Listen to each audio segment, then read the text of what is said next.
Number 1, वो कौन सी चीज़ है जो बाहर फ्री मिलती है और हॉस्पिटल में पैसों से?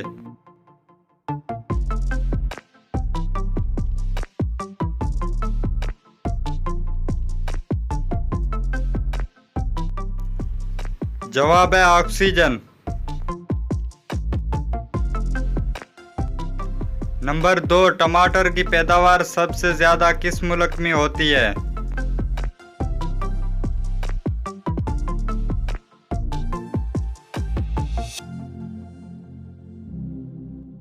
जवाब है भारत में।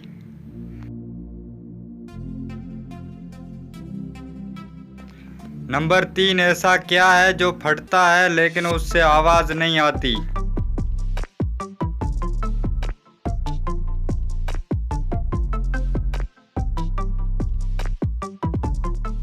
जवाब है दूध।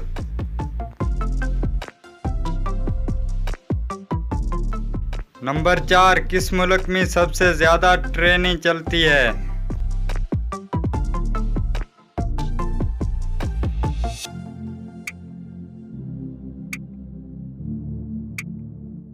जवाब है जापान में।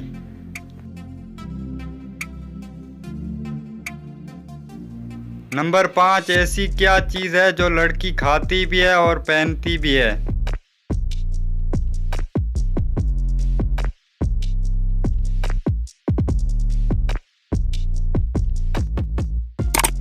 जवाब है लौंग।